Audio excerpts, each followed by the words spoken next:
Buenas tardes. Bueno, nos damos la bienvenida a la mesa redonda de presentación del libro Nietzsche y el pensamiento político contemporáneo de Vanessa Lem, libro que se ha publicado recientemente este año en Fondo de Cultura Económica. Evidentemente, en primer lugar, queremos agradecer la presencia de Vanessa Lem, de los profesores Mariano Rodríguez y José Luis Villacañas, así como también la de todos vosotros. Agradecer también a Matadero Mandil y la Casa del Lector que nos acoge, que nos brinda este espacio para realizar este acto. El acto de presentación del libro de Vanessa Lem, Nietzsche y el pensamiento político contemporáneo, es una actividad que ha sido organizada por el Seminario para la Investigación y Difusión del Pensamiento Nietzscheano, del Departamento de Conocimiento, Técnica e Historia del Pensamiento de la Universidad Complutense de Madrid, y por el Grupo de Investigación Pensamiento Español e Iberoamericano del Departamento de Historia de la Filosofía de la misma universidad. Son dos grupos de investigación que han venido realizando una serie de actividades a lo largo de este curso que justamente está finalizando, y que de alguna manera nos hemos colaborado para la realización de este evento en algo que por lo demás no es nada sorprendente, porque la relación de Nietzsche con la filosofía española y la filosofía latinoamericana es, creo yo, una relación bastante profunda y estrecha, ¿no? El pensamiento de Nietzsche ha estado presente desde finales del 19 en las tradiciones del pensamiento español, y ha sido una fuerza sin duda intelectual muy significativa de todo el pensamiento del siglo XX y el pensamiento actual, ¿no? De alguna manera también Nietzsche ha venido de la mano de la recepción del pensamiento francés en Latinoamérica y en España. Deleuze, Foucault han sido recepcionados sin lugar a dudas junto con un Nietzsche, ¿no? Con un cierto Nietzsche que se ha leído, se ha interpretado, ¿no? Por lo tanto, como podéis ver, es una actividad que reúne a los dos grupos de investigación de una manera coherente y además muy feliz. Es grato además decir que estamos dando recepción a una obra que consideramos importante, consideramos muy significativa, y además es doble motivo de felicidad que sea una oportunidad también para recibir entre nosotros a una amiga que hemos tenido la oportunidad de conocerla en distintos momentos de su itinerario intelectual y profesional, ¿no? Vanessa Lem fue directora del Instituto de Humanidades de la Universidad de Bogotá en Chile, ¿no? Y esa ha sido una ocasión en la cual varios de los que aquí estamos presentes hoy hemos tenido ocasión de conocer, ¿no? Y por eso, bueno, quiero presentaros a aquellos que no la conocéis. Vanessa Lem es doctora en filosofía de la New School for Social Research, magíster en filosofía analítica del King's College University of London. También obtuvo el TEA, la licenciatura en filosofía de la Sorbonne, la Universidad de París I.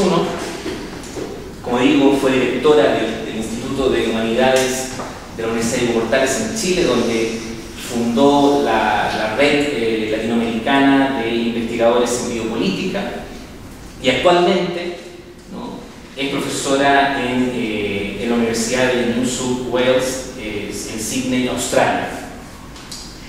La línea de investigación de Vanessa Lem ha estado centrada en el origen de la biopolítica dentro de la filosofía de Nietzsche. Es autora de Nietzsche's Animal Philosophy, y editora de Michel Foucault, Neoliberalismo y Biopolítica, un importante congreso mundial, estamos comentando hace un momento, que se realizó en Santiago de Chile hace algunos años atrás.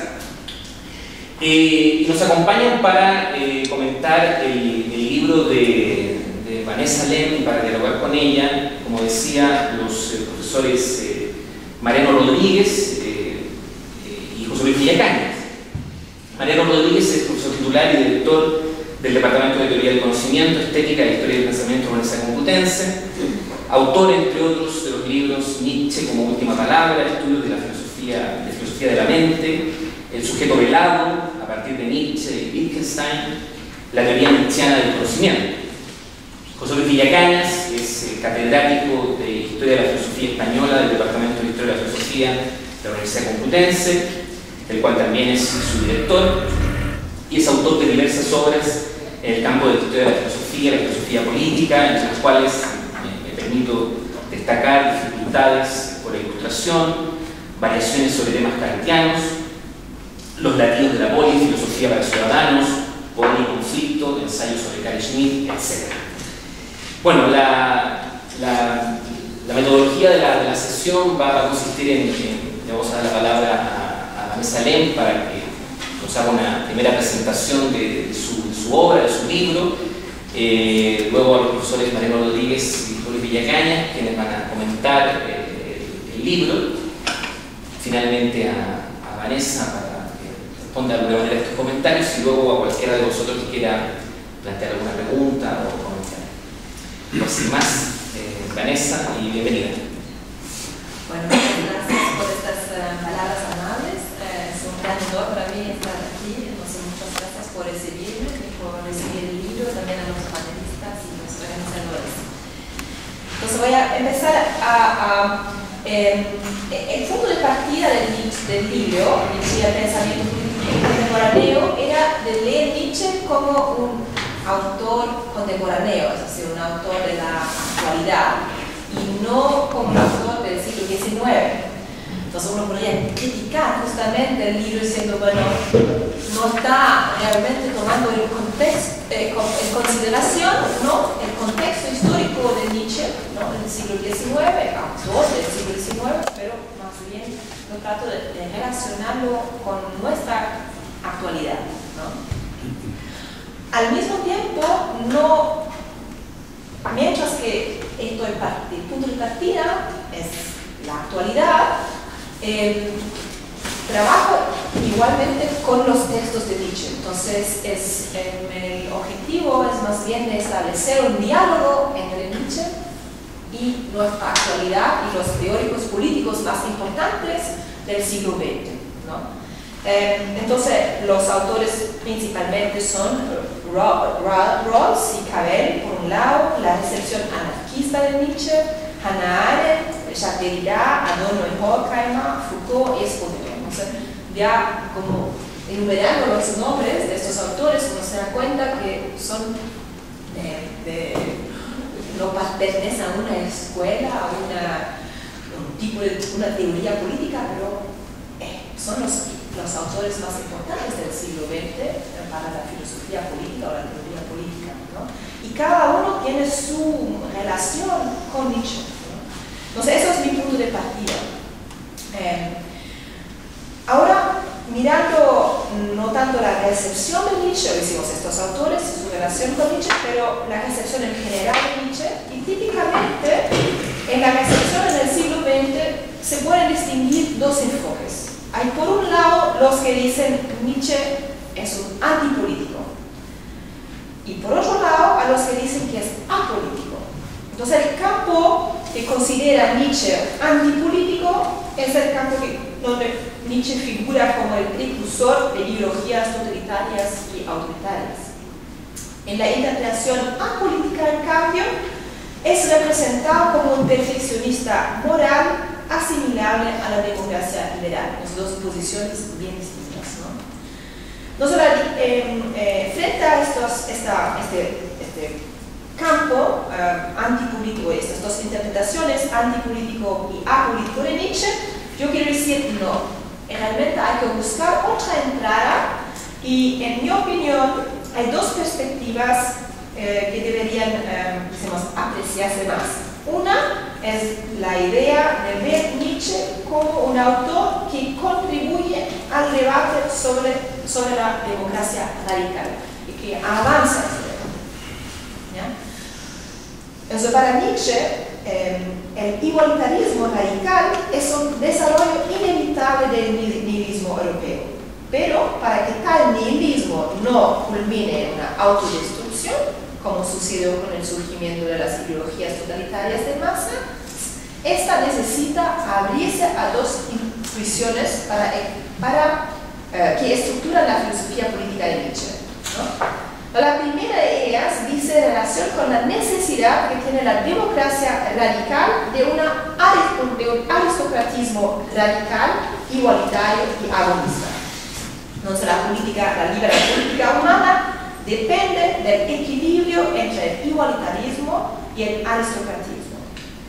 La segunda intuición es que las formas modernas de poder encuentran su aplicación en la vida biológica de las poblaciones. Una vez que las ciencias de la vida asumen la revolución darwinista, también el darwinismo social se hace ineludible, o dicho en términos más precisos, la política moderna es, para usar un término de Foucault, una biopolítica. Entonces, para mí hay que ver Nietzsche, por un lado, en relación a la democracia, a la idea de una democracia radical, y por otro lado, Nietzsche y los debates sobre la biopolítica, ¿no? Eso, en vez de simplemente decir o es totalitario y autoritario o es liberal, ¿no? Entonces, yo grupo estos autores del siglo XX, los teóricos políticos, en dos campos, ¿no? O sea, por un lado, el grupo de los teóricos políticos que trabajaron de una manera u otra sobre las ideas de la democracia, son Rawls, Cavell, Derrida, Hannah Arendt, los anarquistas también, para pensar en fondo la relación entre Nietzsche y la democracia radical. Y por otro lado, a los autores como Foucault, Espósito, Adorno y Horkheimer, para pensar la relación entre Nietzsche y los debates sobre la biopolítica, ¿no? Eso es un poco mi punto de partida. Vamos a decir algunas palabras sobre aristocracia y democracia, sobre Nietzsche y los debates sobre la democracia radical.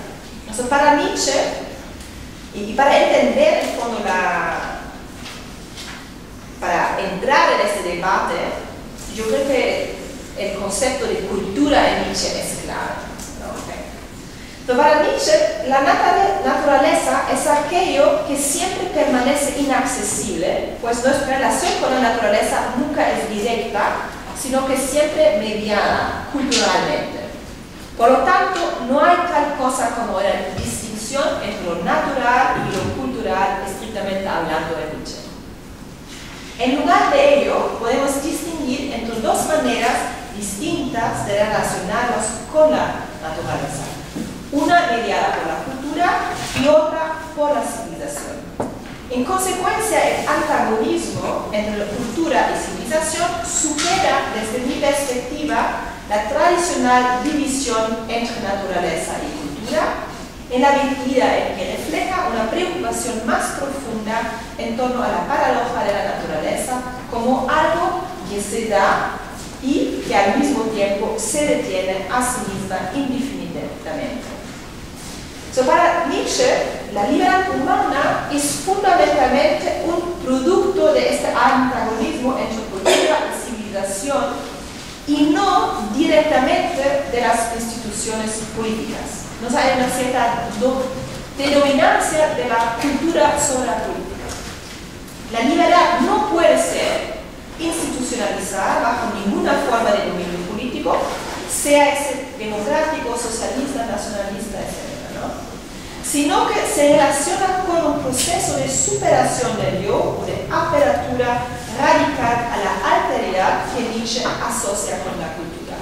Entonces, la idea de una democracia radical tiene todo que ver con su concepto, su filosofía de la cultura. Es por eso que yo hablo de una política de la cultura. Y esa política no es la política del Estado o una política institucionalizada, ¿no?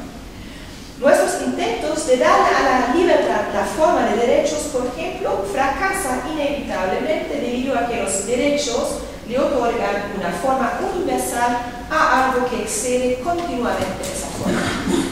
El aristocratismo, Nietzsche, entonces asuma la figura de la responsabilidad de someter nuestros procesos democráticos de institucionalización a una crítica permanente y radical. En términos generales, considero que la política de la cultura Nietzsche contiene al mismo tiempo elementos democráticos y aristocráticos, y estos pueden coexistir entre sí. O para decirlo con más fuerza, estos elementos dependen uno del otro, ¿no? La política de la cultura es democrática en la medida en que ve en cada ser humano un ejemplar único de la vida, ¿no? En el primer capítulo del libro discuto esta idea, ¿no? que es de Schopenhauer como educador, como el lugar en el que Nietzsche afirma que lo que define a cada ser humano es su genio, su singularidad, ¿no? Al mismo tiempo, la preferencia por la diferencia y la distinción en tanto que determinadas por una competencia agonística señala el aspecto aristocrático de la política de la cultura, ¿no? Asimismo, podríamos decir que el aspecto democrático de la política de la cultura asume la forma de los procesos de institucionalización que contrastan con el aspecto aristocrático de la misma, que es intrínsecamente antifundacionalista, ¿no? o anárquico. Es por eso que Nietzsche, en fondo, es una figura presente en el pensamiento anárquico, ¿no? Con respecto a la cuestión de lo democrático y lo aristocrático, entiendo al pensamiento de Nietzsche como comparable con el de Tocqueville, en ese sentido sí, pensador del siglo XIX, ¿no? Para una sociedad democrática debe desarrollar sus propias formas de aristocratismo si no quiere degenerar en una tiranía de la mayoría, como decía Tocqueville, ¿no? Y cuando Nietzsche, por ejemplo, en Más allá del bien y del mal, nos pregunta qué significa noble para nosotros hoy día, es justamente pensando lo noble dentro de lo democrático, no lo noble como una idea de devolver a una sociedad moderna, pero más bien qué podría significar noble en una sociedad democrática, ¿no? En el capítulo 2 leo la defensa de los valores aristocráticos como Agon, ese es el capítulo sobre el Nietzsche y el pensamiento anárquico. Y ahí, en fondo, trata los conceptos claves de su aristocratismo, si quieren. La idea de Agon, la idea de orden de rango, de diferencia, como maneras de inyectar una dosis de aristocratismo a la democracia, ¿no? A fin de desafiarla a superarse continuamente en una dirección más libre y más justa. Ahora, mientras que el pensamiento liberal democrático depende de la idea de un contrato social en el que individuos libres y iguales establecen de manera consensuada los términos de su asociación y los límites de poder institucional, la filosofía política de Nietzsche, según mi declaración, sería una expresión de la crisis de la teoría contractualista. El fundamento en apariencia igualitario de la teoría del contrato social llevó al establecimiento de formas soberanas de poder que finalmente terminaron por socavar dicho igualitarismo, ¿no? Es un problema que ha sido destacado tanto por Hannah Arendt que por Derrida, ¿no? Jacques Derrida, ambos son críticos del poder soberano, de la soberanía. Entonces, en el capítulo 3 y 4 del libro, justamente examino esta afinidad entre Nietzsche y la democracia radical al exponer cómo es que su teoría de la memoria y el olvido, ubicada a la base de su consideración sobre la promesa y el perdón, puede ser de ayuda para pensar una política sin o más allá de la soberanía. Y el último capítulo de la primera parte sobre Nietzsche y la democracia radical ya apunta hacia la segunda parte del libro, que es sobre Nietzsche y los debates sobre la biopolítica afirmativa, como yo la llamo, ¿no? ¿Por qué? Porque en fondo trato de mostrar que la capacidad o la forma del olvido en Nietzsche, tanto como la del don, ¿no? Como lo opuesto del contrato, como decimos, una relación diferente de relacionarse al otro, no sobre la base de un contrato, pero sobre la base de un don, ¿no? Tienen algo que ver con la vida y la animalidad, ¿no? Eso es como uno de mis argumentos principales, ¿ya? Entonces, en el segundo, y ahí eso me lleva a los debates sobre la biopolítica, ¿no? Ahora, la ventaja, y eso es algo bastante nuevo, ¿no? De leer Nietzsche dentro o en relación con los debates biopolíticos, ¿no? Es más bien, tengo que decir, ¿no? Es realmente algo latinoamericano, ¿no? La recepción hispanohablante de Nietzsche es bastante común de leer, ya se ha hecho común, de leer Nietzsche y la biopolítica, mientras que en los debates anglosajones aún no han hecho ese paso, ¿no? Yo pienso que tiene que ver con la recepción de Foucault, que las traducciones son un poco atrasadas, como se traduce más rápidamente al castellano que al inglés, pues ahí tenemos un avance, ¿no? Sobre el resto del mundo. Entonces, para mí, la ventaja de ver el pensamiento político de Nietzsche desde una perspectiva biopolítica es que esta nos permite tomar en consideración al que probablemente es el concepto más importante de la filosofía, es decir, de la vida, ¿no es cierto? Entonces, mientras que los debates, o digamos, los que dicen Nietzsche es un liberal, apolítico, antipolítico, no tienen nada que ver, nada que decir sobre su concepto de vida, ¿no? O decimos, su concepto de vida es puramente la vida humana, pero no toma en consideración la vida del cosmos, ¿no? La vida animal, de plantas, de rocas, etc., ¿no? Ahora, en el debate actual en torno a la biopolítica, ese es un debate que estoy más bien construyendo aquí, ¿ya? Podemos distinguir por lo menos tres posiciones diferentes, ¿no? Es decir, son posiciones que yo distingo, ¿no? Todos han estado de un modo u otro asociados con Nietzsche, ¿no? Directamente, implícitamente o indirectamente. Primero tenemos la idea de una biopolítica liberal. Aquí, el dominio político se define como la protección de la vida humana contra las amenazas provenientes de lo otro, incluyendo al otro animal dentro y fuera del ser humano.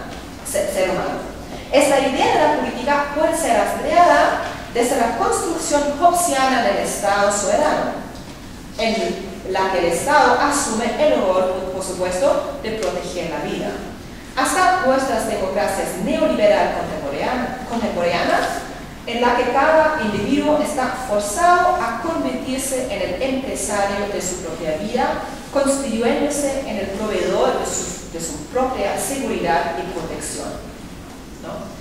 Las lecturas que ven a Nietzsche como un defensor del individualismo y las interpretaciones del Übermensch, del ser humano, como una especie de superempresario, encuentran aquí su lugar.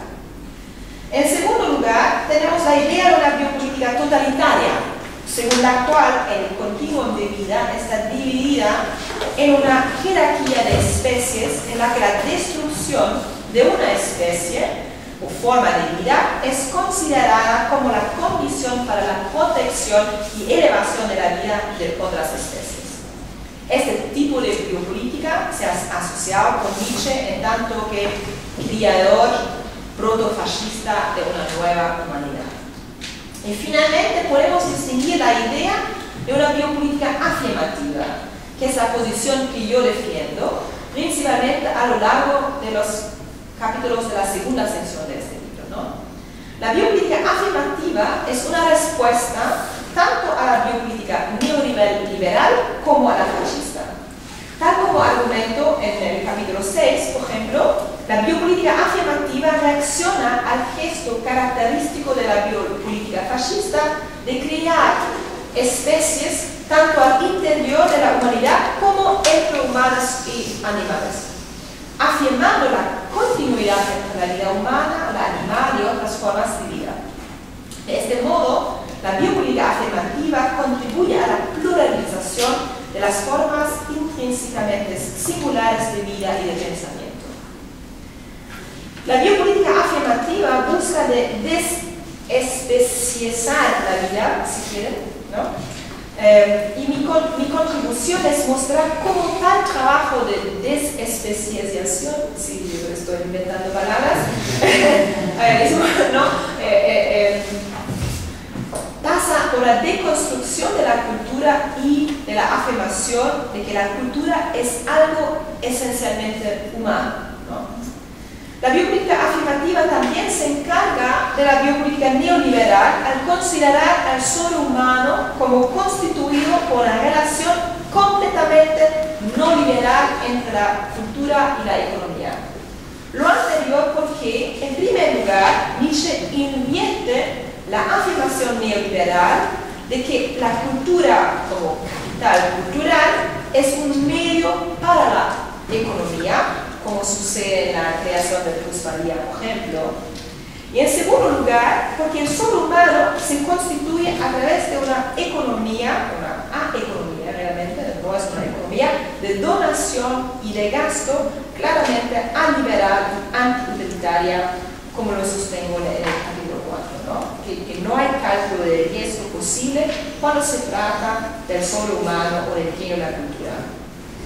Esta economía o economía del don no es un asunto de interés personal bien entendido, como dice Tocqueville, como la caracteriza como dice Tocqueville. Por otra parte, en el capítulo sobre Adorno y Horkheimer, propongo que esta biopolítica afirmativa en Nietzsche es en muchos sentidos comparable con el proyecto de la teoría crítica de Adorno y Horkheimer, que buscaba deshacer la dominación biopolítica de la naturaleza, tanto dentro como fuera del ser humano, alcanzada por medio de la separación entre la vida humana y las otras formas de vida a través de la racionalidad instrumental y el pensamiento representacional. Aquí lo que cuenta es establecer la prioridad de una relación afirmativa con la naturaleza que no esté centrada en la aprehensión conceptual de un objeto por parte de un sujeto, ¿no? Mi propuesta es que tal relación de no dominación pasa por la imagen en lugar del concepto, lo que vincularía a los humanos con la naturaleza y su creatividad. Finalmente, discuto la biopolítica afirmativa de Nietzsche por medio de un análisis de su concepto, que es una palabra alemana bien particular, Einverleibung, ¿ya? Que se puede traducir o como incorporación o encarnación, ¿no?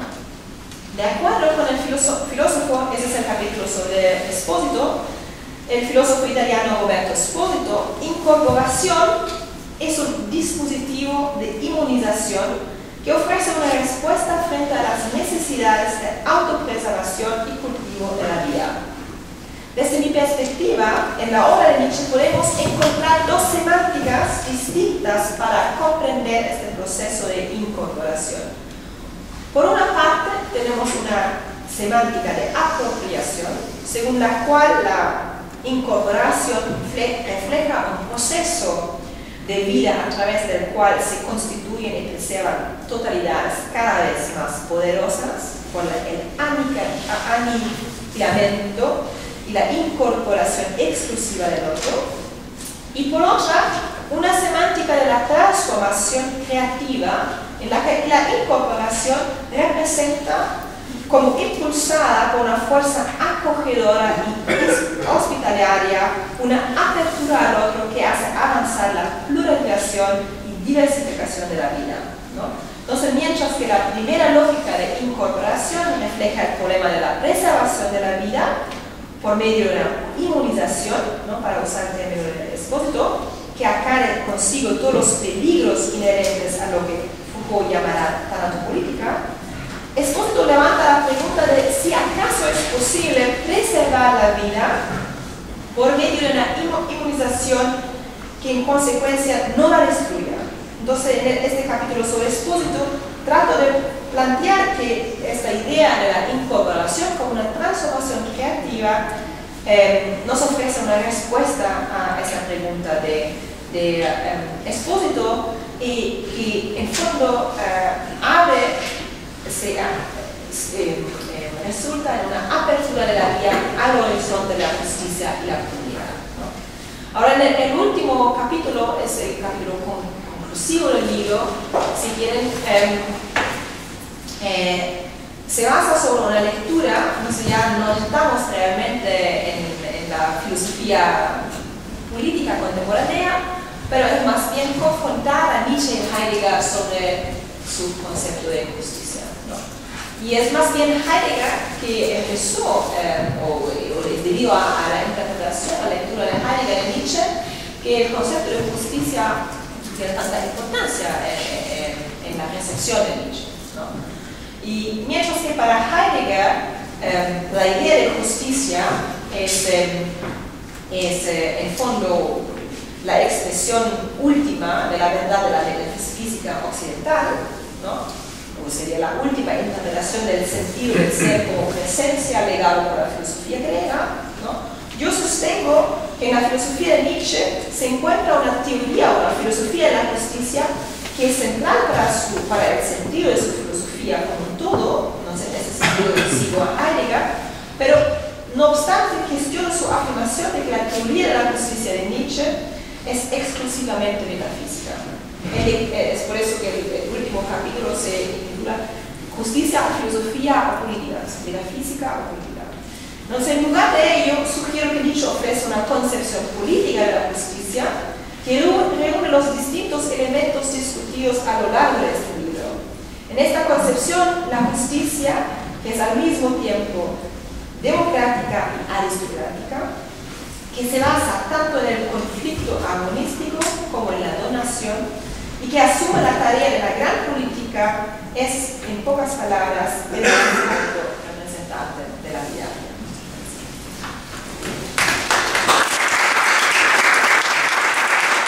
Gracias, Vanessa. Tiene la palabra Pedro López. Bueno, gracias al profesor Rodrigo Castro. Estamos todos muy satisfechos, muy contentos por tener la suerte de la presencia de Vanessa Lehn entre nosotros. También tengo que agradecer, como no, al profesor José Luis Villacañas. Y bueno, yo creo que se trata de un libro muy importante. Quizá habría que resaltar el interés de la filosofía de Nietzsche, el libro anterior, pero se trata con este libro de algo muy importante para, por lo menos, para muchas cosas, pero por lo menos para los que nos interesamos por la obra de Nietzsche, porque este libro de alguna manera viene a responder en la relación de Nietzsche con el pensamiento político contemporáneo, viene a responder pues esa inquietud que hemos tenido siempre los nietzschianos cuando hablábamos de filosofía con los no nietzschianos, es decir, la cuestión política de Nietzsche, ¿no? Que es algo suficientemente tremendo para que nos preocupara sobremanera desde siempre a los que teníamos interés en aparentemente otros aspectos de su pensamiento. De alguna manera el libro de Vanessa Lehn a mí me ha servido su lectura, su estudio, mejor dicho, para encontrar una respuesta a esos textos que sacó a relucir en el seminario de Nietzsche que hacemos aquí, cuando empezamos a hacerlo aquí, el profesor José Manuel Romero de la Universidad de Alcalá de Henares, cuando por ejemplo leyó el 259 de qué es noble, de más allá del bien y del mal, o qué es aristocrático, ¿no? Donde se viene a decir, en una directa alusión al materialismo histórico, se viene a decir, confirmando el materialismo histórico, pero a la vez ironizando sobre el materialismo histórico, que el ua factum de la historia es la explotación. Y esto como mínimo, ¿no? Que el carácter de toda vida, en cuanto que es voluntad de poder, y el ua factum de la historia humana es la explotación, para decirlo de una manera suave, dice Nietzsche, ¿no? Entonces, bueno, estos textos que sacó a relucir de Nietzsche, y otros de Crepúsculo de los ídolos, que todos conocemos, lo del Código de Manú y todas estas cosas, de José Manuel Romero, pues bueno, han sido siempre una dificultad para los que nos interesamos por Nietzsche, más que por otros aspectos de la tradición filosófica occidental, y el libro de Vanessa Allen, con su lectura de estos textos y del pensamiento nietzscheano en su conjunto, pues viene a darle una respuesta muy oportuna, muy atinada, que no cae en ningún modo en lo políticamente correcto, y es muy de agradecer, que tiene en cuenta la ambigüedad en la que siempre se mueve el pensamiento nietzscheano, sobre todo en el terreno político, que es la ambigüedad de la vida, la ambigüedad trágica, en que están las cosas siempre mezcladas, ¿no? Y en el terreno de la política esto puede tener consecuencias mucho más trágicas que en otros terrenos, ¿no? Está siempre mezclado, digámoslo así, lo bueno con lo malo. Como decía Zaratustra, cuanto los árboles más se elevan hacia el cielo, más hondo hincan sus raíces en la tierra, ¿no? Pues, cuanto el bien siempre tiene una raíz, un fondo en el mal, que es su alianza, ¿no? Entonces es un libro también escrito no tanto para leerlo tranquilamente, sino sobre todo para estudiarlo, como he dicho, estudiarlo con detenimiento, porque nos lanza en el medio y medio de una serie de cuestiones de la actualidad más acuciantes, ¿no?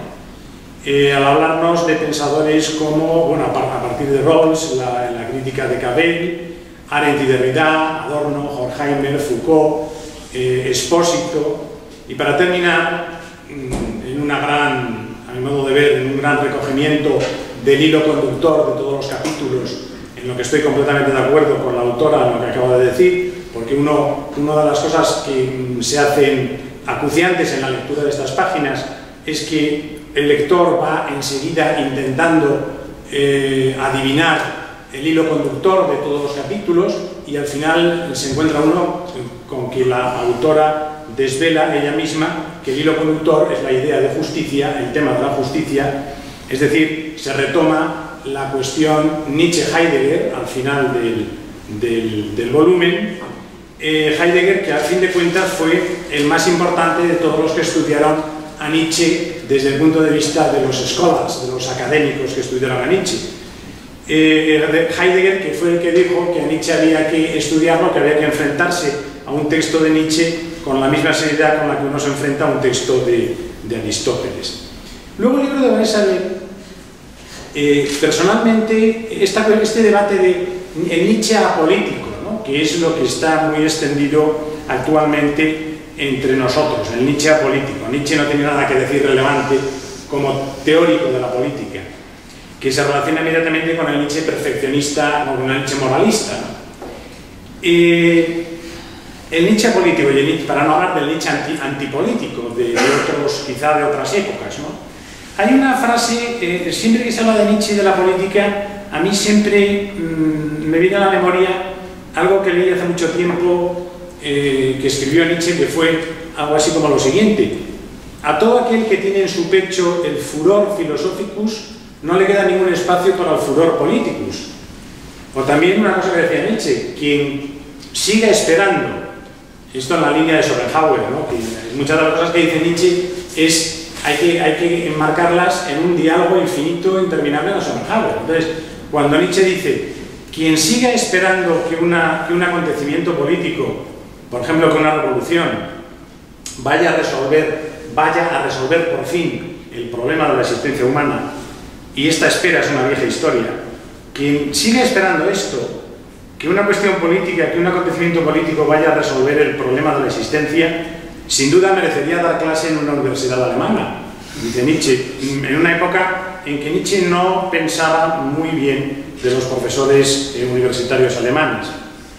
Con el libro de la profesora Allen quedará disuelta esta opinión común y recibida del Nietzsche político, una vez convencido el lector de que la del filósofo sería en realidad una política de la cultura. Es decir, lo que estábamos acostumbrados a ver como una actitud culturalista que nada quería saber de cuestiones políticas y un cierto desprecio de la política, y como hay un cierto desprecio del dinero y de la economía en muchas páginas de Nietzsche, pues nos convencemos de que en realidad hay una política de la cultura que estaría contrapuesta a lo que Michel Henry llamará en el siglo XX simplemente la barbarie, es decir, lo que Vanessa Lane, siguiendo a Nietzsche, denomina política de la civilización. En la página 186 de su libro leemos: la dimensión afirmativa de la idea nietzscheana de biopolítica grande, la famosa gran política nietzscheana, puede ser entendida en su complejidad a través de un análisis de lo que Nietzsche considera como el antagonismo entre cultura y civilización. Y en la página siguiente leemos: con el término cultura, Nietzsche sugiere una crítica de la civilización que libera la vida animal de su condición de objeto de dominación y explotación política. Nietzscheanamente entendida, en efecto, la cultura proseguiría el empuje de la vida, el impulso de la vida, como verdadero cultivo de la animalidad del hombre, en las autosuperaciones constitutivas de esta animalidad, que nunca pierden de vista su dimensión o su esencia, entre comillas, corporal. La llamada civilización, en cambio, que es lo que entendemos generalmente por política, pretendería mejorarnos, es lo de los mejoradores de la humanidad, en realidad hacernos domésticos, domesticarnos, es decir, aspiraría, como siempre, en palabras de Vanessa Lane, a extirpar, más o menos violentamente, pero siempre violentamente, nuestra animalidad constitutiva en pos del ideal ascético de la dominación pastoral, o si no, de la dominación de la razón moderna, es decir, el racionalismo y el moralismo. La conformación de las conciencias, en definitiva, una determinada generación de la conciencia desde lo animal, hecha posible con la negación de lo animal. La conciencia no ya política, sino doméstica, domesticada. Pero que es una de las condiciones que Nietzsche pone para el hipotético pensamiento de lo sobrehumano, ¿no? La domesticación. En todos estos asuntos esenciales que desfilan en las páginas del libro de Lane, el orden de rango, el olvido y la memoria, el perdón y la donación, la incorporación, la inmunidad, la biopolítica, se nos van a ir abriendo horizontes de enorme relevancia para las preocupaciones del presente, pero sobre todo preocupaciones que nos inspiran y nos estimulan. Estamos ante el Nietzsche de la lectura benevolente. Por tanto, el Nietzsche de la benevolencia, considerando lo que se dice muchas veces, que el trato con este filósofo tiene la virtud o el defecto de sacar a primer plano la faceta dominante de cada uno de sus lectores, algo así como una especie de test de Rorschach filosófico, ¿no? Sin duda habría además un Nietzsche que no es el de esta lectura benevolente de Vanessa Lane. Hay un Nietzsche que se puede leer del resentimiento, y hasta algunos siguen insistiendo en un Nietzsche incluso cristiano o hipercristiano. Naturalmente, los nazis tuvieron que leer a su Nietzsche y a ver que iban a leer personajes como Rosenberg o Boiler, ¿no? Tenían que leer lo que leyeron, con cierta facilitación por parte del texto también, ¿no? Claro. La de Vanessa Lane sería una lectura de Nietzsche orientada en todo momento, a mi juicio, y es algo que no tiene nada que ver con lo políticamente correcto, orientada en todo momento por la justicia, es decir, para emplear ahora la palabra esencial, por el amor, es decir, la virtud que dona o da regalos. El amor que, porque es amor, resulta ajeno a todo cálculo, a la lógica del do ut des. Y es el de la de la profesora Lane, una lectura justa, que por consiguiente se ajusta al pensamiento nietzscheano, como no podía ser de otro modo.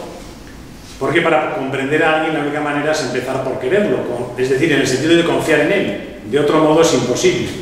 Por supuesto, ya lo he dicho, hay lecturas alternativas, opuestas. Siempre recordaré a un profesor que cuando hace muchísimos años le fui a consultar la posibilidad de hacer una tesis sobre el tema de la verdad en Nietzsche, me dijo que en primer lugar Nietzsche no sabía filosofía y en segundo lugar Nietzsche se volvió loco, me lo dijo ya concentrando en cosas más serias, se volvió loco porque odiaba el cristianismo, y yo todavía no sé si esto se refería a que era una especie de acto de justicia espiritual o bien simplemente que tanto odio inmotivado al cristianismo solamente puede ser un síntoma, ¿no? Pero bueno, todavía no lo entiendo bien. Este libro tiene la virtud, por otra parte, de aficionarnos a los temas que trata. O mejor, descubrimos al leerlo que siempre habíamos sido aficionados a estos temas.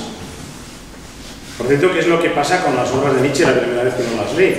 Pero también sentimos al final esa inquietud de encontrar la conexión entre los diferentes asuntos y por fin lo encontramos en el tema de la justicia, ¿no? Todas las cuestiones se hallarían penetradas por ese hilo que es la justicia.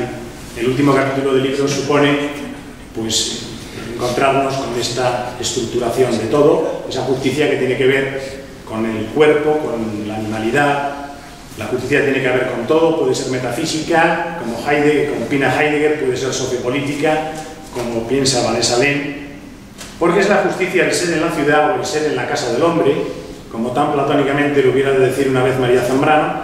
Así que no es de extrañar que Vanessa Len acabe anunciándonos que por este tema de lo justo y lo injusto se va a internar su investigación futura, volviéndose ella con Nietzsche a Platón, pero no platónicamente. Me gustaría añadir, aparte de estos comentarios que hago de la lectura del libro de Vanessa Len, me gustaría quizá añadir alguna cosa un poco más de mi cosecha. Esta cuestión de la política de la cultura, que es desde luego una política agonal o agonista o agonística, nos recuerda que que nietzscheanamente hablando, el juego básico de la vida, en el más básico de sus niveles, sería el juego de mandar y obedecer. Hay dos referencias, creo recordar, o tres, a este asunto de mandar y obedecer en el texto de Vanessa Len, pero yo creo que la cuestión política en Nietzsche, quizá no contemplada tanto proyectándola al pensamiento contemporáneo, sino quizá en sí misma, debería de demorarse más en este tema de mandar y obedecer, ¿no? Como la lógica vital, como la propia lógica vital. Incluso en el que obedece late la voluntad de ser Señor. Obedecer es una manera de buscar ser Señor, ¿no? Hay un señorío del que es obediente, ¿no? Por ello, se puede decir que el pensamiento nietzscheano sería esencialmente político, justo en el sentido de la biopolítica. Hasta el conocimiento, hasta el arte, despliegan este juego agonal del mandar y del obedecer. La importancia, por ejemplo, del pensar o del pensamiento, que alguna vez Nietzsche va a entender con toda claridad como un acontecimiento de impartir justicia, vendría de que las dos orientaciones esenciales del mando y la obediencia se determinan recíprocamente a través de la fijación de creencias. Esto quiere decir que el orden de rango entre los humanos se establece atendiendo a la medida de su necesidad de ser creyentes, es decir, en proporción inversa a esa necesidad. Cuanto más fuerte es o está uno, más bien está que es, menos necesita creer. Y hay un aforismo, es una pena que no haya podido estar con nosotros Germán Cano, hay un aforismo que es el imponente aforismo 347 del quinto libro de la Ciencia Jovial, en la traducción, en la edición de Germán Cano, que dice lo siguiente: allí donde más se ha deseado tener fe, se ha deseado creer, la clave, tener fe, allí donde ha hecho falta con mayor urgencia la creencia, faltaba la voluntad. Porque la voluntad es, en tanto afecto del mando, el signo distintivo de la autoridad y de la fuerza, es decir, mientras alguien sepa menos o menos sepa mandar, con mayor urgencia necesitará de alguien que mande más autoritariamente, sea un dios, un príncipe, una clase, un médico, un confesor, un dogma o una conciencia de partido.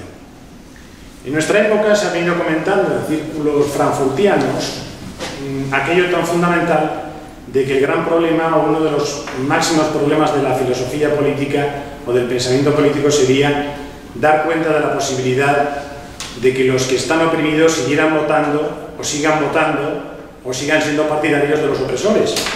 Es lo de aquello del vivan las caenas. Entonces un poco el aforismo nietzscheano explica un poco esto, ¿no? Pero, como sigue diciendo nuestro filósofo, siempre que un hombre llega a la convicción fundamental de que se le tiene que mandar, se vuelve creyente. Lo contrario sería un placer y una fuerza de autodeterminación, una libertad de la voluntad, bajo la que un espíritu se despediría de toda fe, de toda creencia, de todo deseo de certeza, habiéndose ejercitado para poder mantenerse sobre cuerdas y posibilidades ligeras y hasta para bailar al borde de abismos. Tal espíritu sería el espíritu libre par excellence. Claro, lo esencial no es esta apuesta nietzscheana que vería en los escépticos de la antigüedad a los únicos filósofos decentes, porque ellos son los únicos que tienen la mirada libre, sino que lo esencial aquí es considerar ahora el aforismo 76 del segundo libro de la misma obra, que lleva por título El peligro más grande.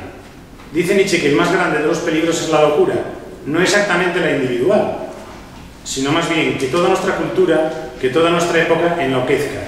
A eso vamos a llegar, a la locura, si a todos les da por ser espíritus libres, si a todos les da por querer mandar y mandarse. Es decir, esto hay que entenderlo bien, si todos en bloque dejáramos de repente de ser creyentes en lo que sea, son necesarias para la vida humana, para la estabilidad, para la preservación, para la política, porque la inmunizan, dice Nietzsche, la lentitud, la torpeza, la estabilidad, en suma, la estupidez del creyente. Y son necesarias también para que sean siquiera posibles los otros, los espíritus libres, los que descreen, los que incluso de vez en cuando blasfeman, aunque los primeros tenderán siempre a exterminar a los segundos. Recuerdo que un adolescente en Siria el otro día que dijo a un público que no era creyente, los islamistas primero le dieron de latigazos y luego terminaron con él los tiros en la cabeza, por decir que no era creyente. Pero bueno, quitándonos estas cosas tan feas de la cabeza, esta sería la justicia nietzscheana, que a mi modo de ver, como dice Vanessa Len muy bien, recuerda mucho a la justicia inaugural de Heráclito, el equilibrio de la oposición, el equilibrio, el logos de la oposición, del enfrentamiento de las fuerzas, la lucha entre los que sobre todo mandan y los que sobre todo obedecen, el combate de los autónomos y los siervos, la pugna de los descreídos y los creyentes, se termina estableciendo una unidad, un equilibrio que son la posibilidad misma de la vida humana. El animal de rebaño es tan necesario en nuestra forma de vida como el animal, vamos a decirlo con una expresión injusta, el animal divino. El animal de rebaño y el animal divino. Bueno, para terminar, otro comentario que me gustaría hacer, porque con el descubrimiento de la mano del libro de Vanessa Len de que el pensamiento nietzscheano puede ser considerado como esencialmente político, pues uno recuerda que todas las pulsiones o los impulsos cuya relativa unidad jerárquica es el cuerpo, presentan su opinión sobre lo que es el caso, sobre lo que sucede, como si esta opinión fuera nada más y nada menos la realidad tal cual, cuando en verdad solo se trata del ajuste o del sometimiento de lo que es el caso a las condiciones de crecimiento de cada pulsión o de cada persona. O sea, las pulsiones, como hermeneutas que son absolutamente ideológicas, presentan sus condiciones de medrar, de subir, como la situación de la realidad tal cual. Y el pensamiento, el Gedanke, consistiría propiamente en el ensayo y en el logro de establecer la justicia, el equilibrio, entre estas perspectivas siempre parciales que combaten inevitablemente las unas contra las otras. Y el pensamiento como impartición de la justicia, Nietzsche escribe sobre todo en algunos póstumos que es el pensamiento esencialmente considerado. Es decir, el pensamiento que no sea justicia no es pensamiento, es otra cosa. Si lo entendemos al modo nietzscheano, el pensamiento es un acontecer jurídico, sociopolítico en su misma naturaleza.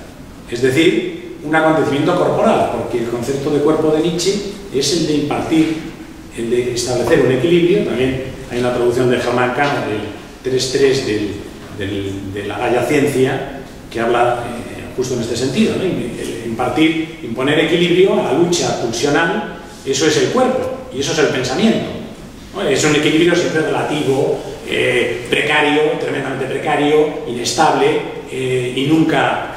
pero en fin, la política hasta cierto punto es el arte de hacer viable una cierta estabilidad, tanto corporal como social, de los diversos cuerpos, ¿no? Por eso está perfectamente claro que los libros como los de Vanessa Len, y con esto termino, irían a lo esencial del pensamiento nietzscheano y no a una mera aplicación práctica de decisiones tomadas previamente en otro orden, digamos, más elevado, ontoepistémico, por así decir. Lo político en Nietzsche es constitutivo, porque define el sentido del ser y el sentido del conocer. Bueno, hay algo que me gustaría añadir. El Nietzsche del siglo XIX, es decir, el Nietzsche tenía su parte terrible, ¿no? Su parte, yo no soy un hombre, soy dinamita, su parte terrible está ahí. Y eso no se puede obviar. Y esa parte terrible, pues es esa ambigüedad trágica que tiene la propia situación vital de cualquier vida. Está la parte maldita, la parte terrible. Nietzsche la quería recuperar, no la quería olvidar. Pero eso es un poco lo que hace ese peligro que tiene el pensamiento de Nietzsche, es lo que hace que el pensamiento de Nietzsche sea inagotable. Nunca haya una interpretación que lo cierre. Quizá alguien diga, bueno, como cualquier pensador de la historia de la filosofía. Pues Nietzsche más, porque no hay, o sea, no se expulsa la parte maldita, pero esa parte maldita está, que es muy desagradable. Había una cosa que dijo Sabater en otra época, que yo todavía recuerdo, dijo, Nietzsche es mucho más terrible que cualquier nazi loco que ande por ahí. Eso lo dijo Sabater. Es un poco... Bueno, muchas gracias.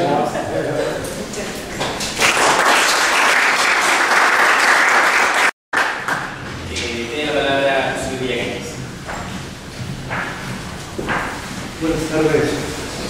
Quería comenzar mostrando mi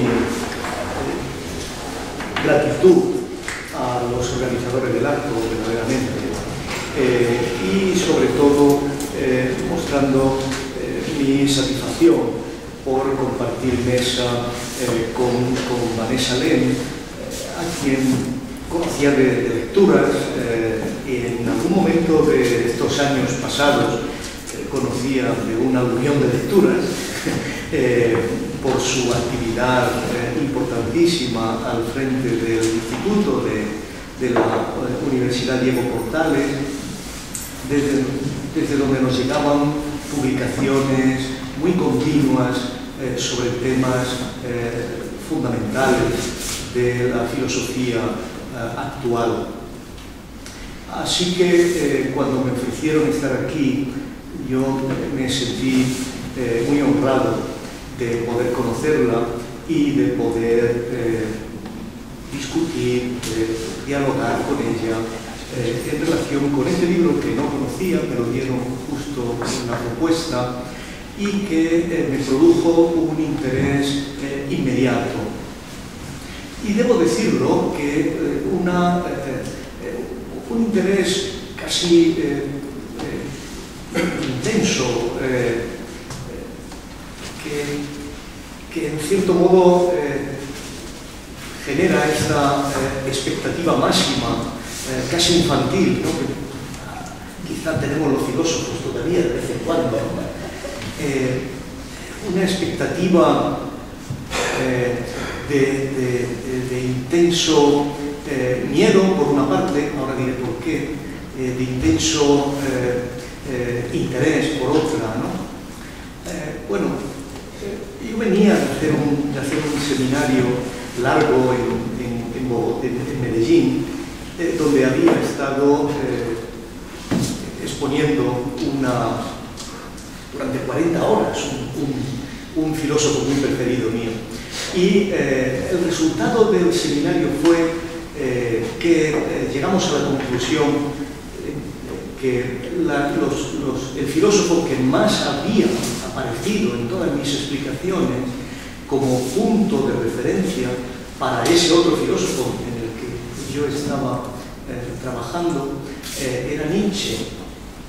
Y por lo tanto mi pequeño público, un público más reducido que este, porque era un público de programa de doctorado, me urgió a que eso tenía que ponerlo por escrito y me comprometí a hacerlo en el próximo año y medio, que sería hacer un estudio comparativo de este pensador del que yo estaba hablando allí y Nietzsche. Este pensador del que yo estaba hablando allí era Max Weber. Así que cuando me dieron el libro de Vanessa, Nietzsche, el pensamiento político contemporáneo, esto ahora comprenderán, no el miedo infantil, no, ya me ha pisado mi libro, hablará obviamente de Weber, y al mismo tiempo mi interés, ¿no? ¿Qué dirá Vanessa de Max Weber? pueden ustedes suponer que al ver que Mallevan estaba, pensé que magnífico, no me ha pisado mi próximo tema de mi próximo libro, Nietzsche y Max Weber. Pero luego, leyéndolo, y ahora no, tenía las 11 tesis fundamentales del libro, que como las ha resumido tú, no las diré. Pero leyéndolo dije, en modo alguno debo pensar que, porque no habla de Max Weber, el libro de Vanessa es irrelevante para mi trabajo. Es al contrario, es extraordinariamente relevante para mi trabajo porque podemos decir que el ejercicio que hace Vanessa Lehn en este libro es ante todo un ejercicio de construcción de la recepción nietzscheana convencional. Y por lo tanto, para mí esto era muy importante porque viene a decir, señores, la historia efectual de Nietzsche sobre el pensamiento posterior hay que rehacerla por completo. Y hay que rehacerla por completo porque está descolocada, y está descolocada por una razón fundamental, porque no se ha logrado identificar el momento profundamente utópico nietzscheano. Es el momento profundamente utópico nietzscheano que está íntimamente vinculado con un tópico que aparece en el libro varias veces, que es el de la verdadera ilustración, ¿no? Que es un tema que a mí me preocupa, ¿no? por razones obvias. Un kantiano me preocupa la verdadera... ¿Qué es la verdadera ilustración? Y naturalmente ambos temas, verdadera ilustración, dimensión utópica, están muy vinculados. Ya creo que este punto es decisivo y hace de este libro un libro verdaderamente importante. Verdaderamente importante porque obliga a un proceso de decir esto no es, ¿no? Sea cual sea la representación que nos hemos hecho de Nietzsche, esto no es, hay todavía algo que pensar adicionalmente y creo que hay una especie de constelación histórica adecuada, constelación del pensamiento filosófico adecuado, epocal, y creo que es un mérito muy importante de Vanessa, en ese sentido, de Vanessa y su grupo latinoamericano, que es pensar que no estamos en condiciones de identificar una verdadera ilustración con su montante utópico sin abordar la problemática de la vida animal en el ser humano. Este tejido de problemas yo creo que es decisivo porque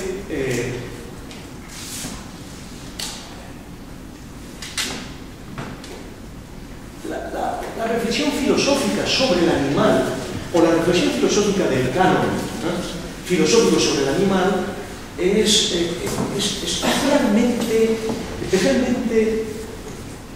deficitario. Padece de un déficit fundamental a mi modo de ver, que está íntimamente conectado con la biología medioambiental de primeros de siglo, Montesquieu, pero que, como Montesquieu es la fuente de Heidegger, pues naturalmente tenemos que ir a él, ¿no? Y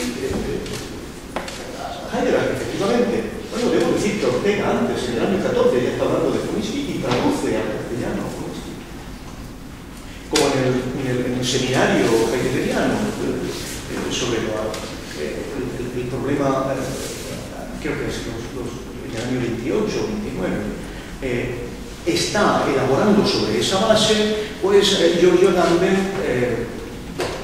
100 años después casi, ¿no? Pues tiene que seguir elaborando sobre esa fuente, ¿no? Eso es tan grotesco como aproximarse, incluso la operación, que no quiero polemizar, no sé, ¿no? La operación que hace Expósito en tercera persona de usa avisar como la fuente sobre la que...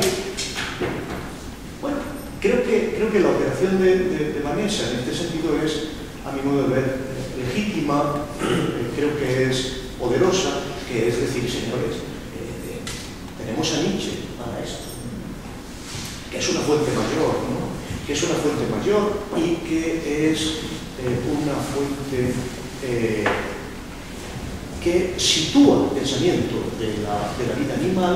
Es verdad que dentro de una cierta tradición, yo creo que no podemos pensar este animal utópico nietzscheano al margen de lo que ha pensado anteriormente. Por ejemplo, Schiller o Goethe en alguna medida, esta estructura utópica de la vida animal en cierto modo tiene que ver con una construcción, ¿no? que Schiller la ha visto muy bien, la diferencia entre el idilio arcádico y el idilio eleusico. Esto es, no el animal que somos como punto de partida, sino el animal al que tenemos que llegar a ser. No el animal del pasado, sino el animal del futuro. No el animal que hace promesas para recordar, sino el animal que hace promesas a concentrarse en una construcción de olvido que, sin embargo, adquiere dimensiones confiadas en una nueva pulsionalidad. Y que eso me recuerda mucho a la utopía kantiana de que no seremos verdaderamente seguidores del imperativo categórico más que si en sueños seguimos el imperativo categórico. Más que si el imperativo categórico atravesado de nuestra vida pulsional hasta el límite de que en sueños queremos seguirlo. Esto da una idea de hasta qué punto la cuestión de la utopía vinculada a la animalidad es una problemática filosófica que no surge con Heidegger, no surge con Conisty, surge con la problemática de la modernidad, la problemática del hallazgo, del intento de la verdadera ilustración. Ahora, esto es evidente que me complica las cosas en relación con mi Nietzsche-Weber, aunque en la última biografía de Joachim Rathkau, que ha editado una joya a la que hay que agradecer al Fondo de Cultura Económica, ¿no? Que rendirle pleitesía al Fondo de Cultura Económica por editar ese libro,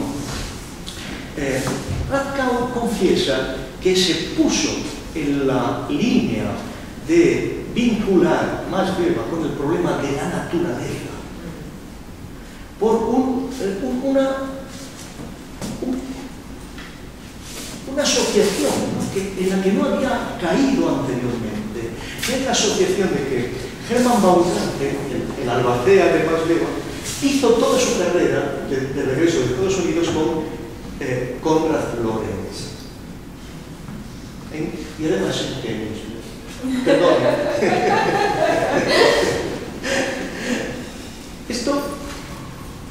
Esto muestra... Esto le permitió a Rathkau ir a una lectura de la noción de cultura vinculada a la noción de naturaleza. Y deja abierta la interrogación de esta interpretación de la cultura, esta dialéctica de cultura y civilización. Es imposible no acordarse aquí de Thomas Mann. Que más alcanza la dialéctica entre racionalidad psíquica, racionalidad subjetiva y racionalidad objetiva, que es una dialéctica abierta, que es una dialéctica que continuamente tiene que recrear la racionalidad subjetiva por las interferencias de la civilización, de la naturaleza oprimida, y que tiene que acabar generando algún tipo de nuevo valor cultural íntimamente vinculado con algo decisivo, y Nietzsche entendió muy bien, porque es el momento en que la cultura y vida animal se dan cita en una reclamación recíproca inevitable, que es el sufrimiento. El problema del sufrimiento como un momento en que la vida exige cultura. Un sufrimiento que ya no puede invocar esa animalidad de la que procedemos, sino que invoca esta relación terrible entre la racionalidad objetiva, en su época, el paso del campesinado al obrero industrial, las transformaciones de la psique y del cuerpo, ¿no? Mientras el obrero industrial está sometido al formismo, y que en nuestra cultura, pues naturalmente afecta a otros problemas de crecimiento en cuestión.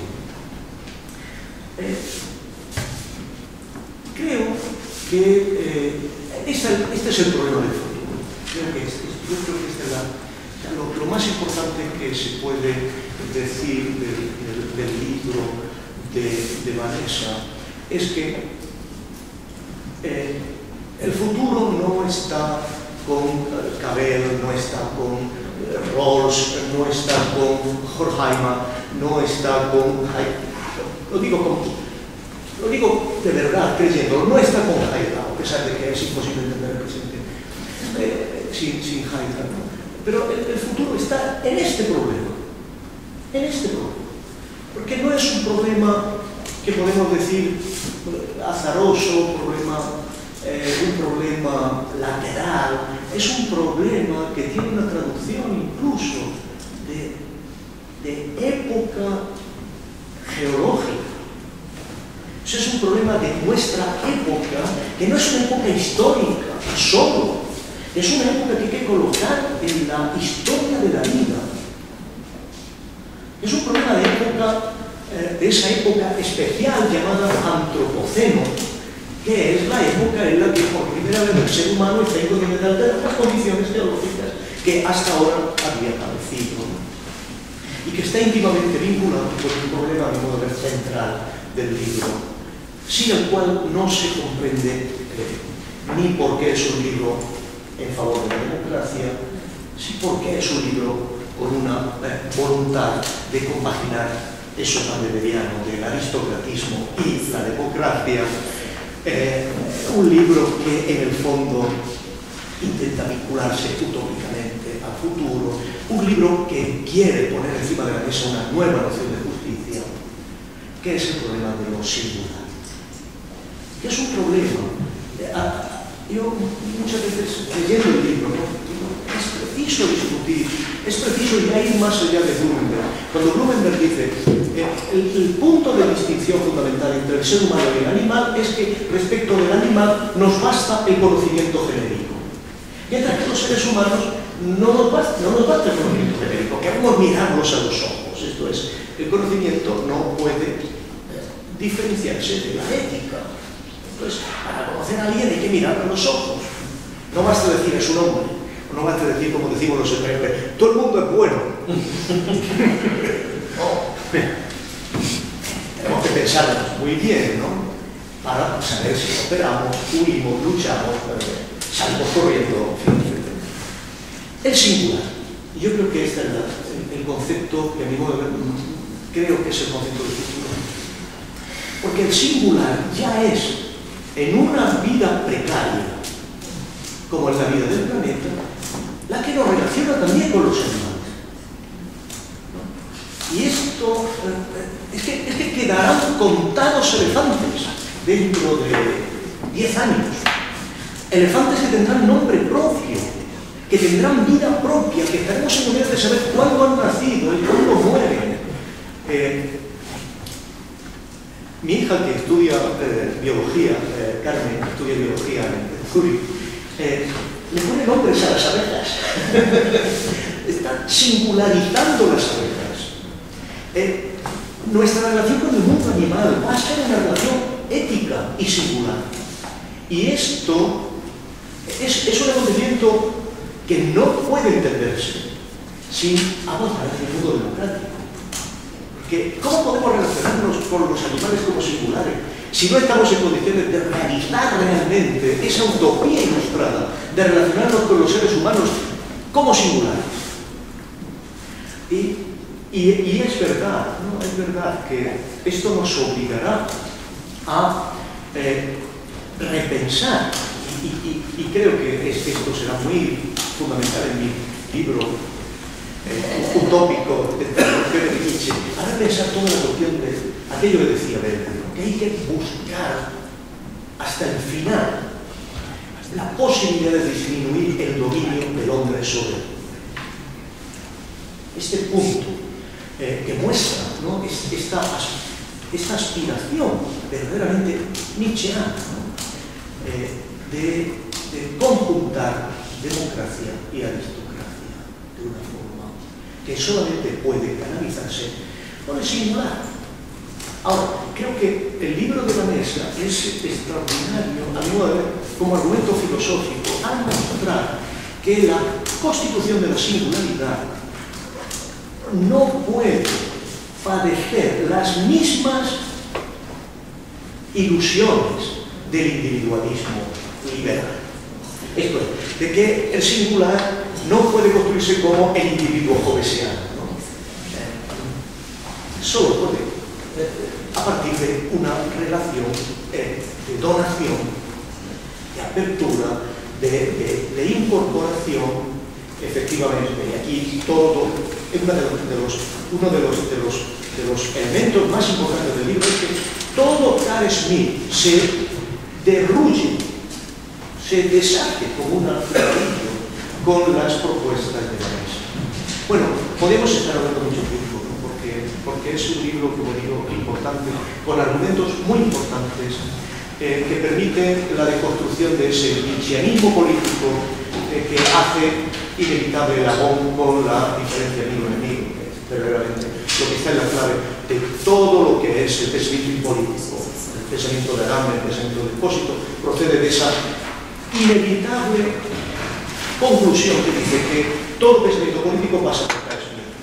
Creo que el libro de Vanessa, y creo que también Weber puede mostrarnos que hay pensamiento político que no pasa por la diferencia amigo-enemigo, que pasa por el agonismo, pero no por la diferencia amigo-enemigo. Y creo que esto es un problema filosófico que está muy bien cogido. En fin, Vanessa, quiero agradecerte verdaderamente este libro. Quiero manifestarlo públicamente. Este libro debe estar en la discusión del pensamiento en español, debe estar en la discusión del pensamiento en general. Es un libro que hay que visitarlo, que hay que pensar el presente, ¿no?, a través de él. Yo calculo que Vanessa lo tendrá en cuenta, ¿no? Hay que reconstruir tantas cosas a partir de estos supuestos, ¿no?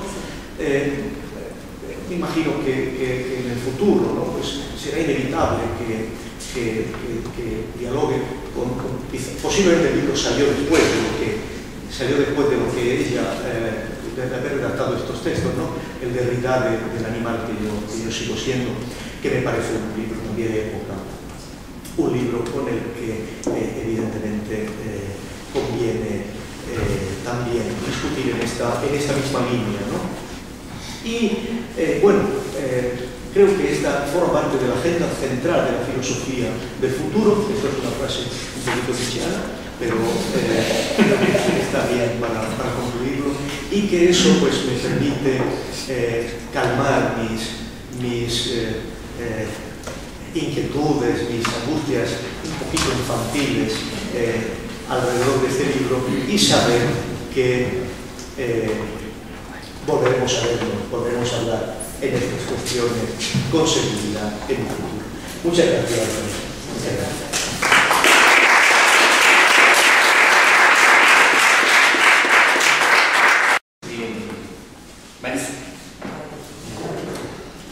Muchas gracias por sus palabras tan generosas y amables, y estoy encantada de que ambos piensan que es un libro importante y sí, me entienden mejor que yo me entiendo a mí misma, tengo que decir.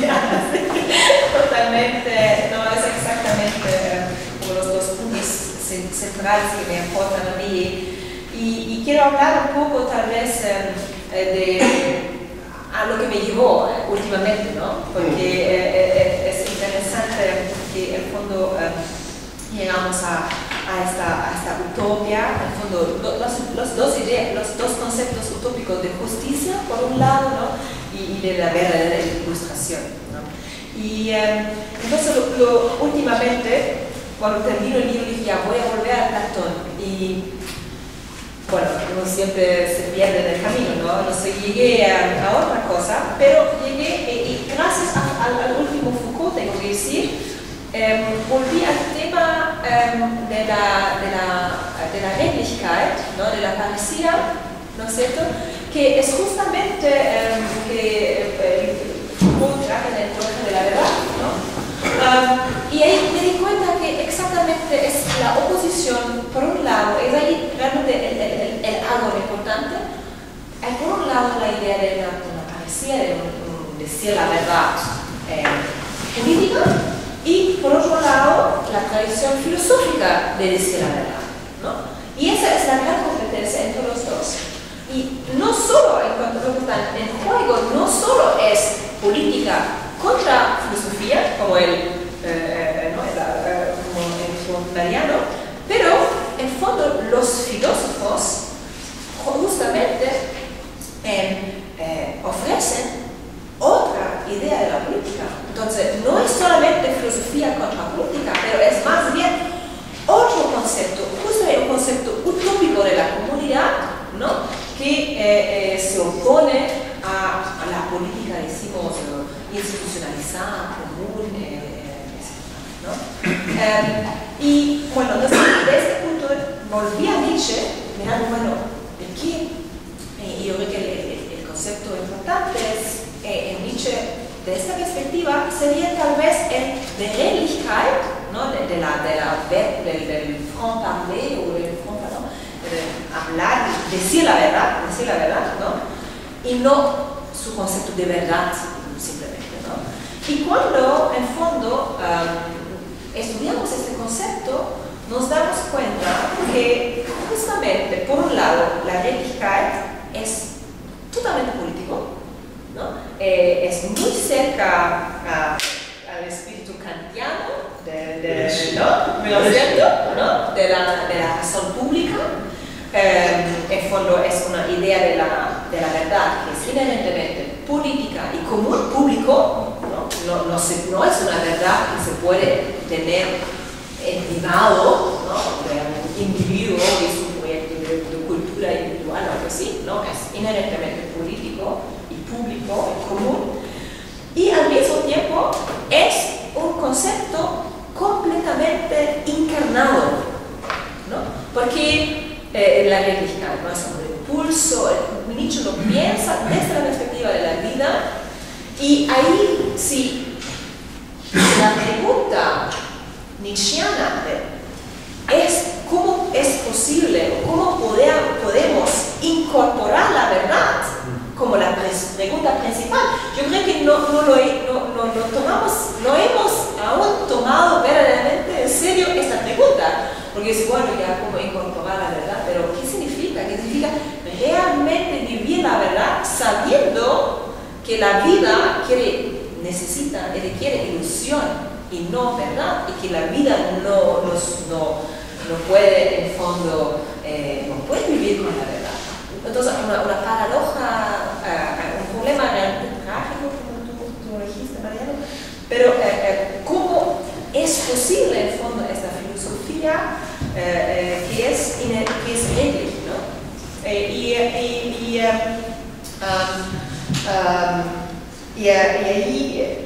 Y eso es, yo creo que cuando Nietzsche habla del filósofo, y ahí del filósofo del futuro, es alrededor, o es justamente sobre estas temáticas, ¿no? Cómo incorporar la verdad, cómo ser realmente redlich, ¿no? Cómo decir la verdad, cómo es posible una verdad que se vive en conjunto frente con los otros, ¿no? En comunidad, ¿no? Y nos lleva, por supuesto, también al concepto de responsabilidad, así que Weber está ahí también, ¿no? Y para mí Weber siempre ha sido muy importante, ¿no? Justamente en relación al concepto de responsabilidad y la responsabilidad del filósofo en nuestros tiempos, ¿no? Entonces termino con esas palabras. Muchas gracias de nuevo. Gracias.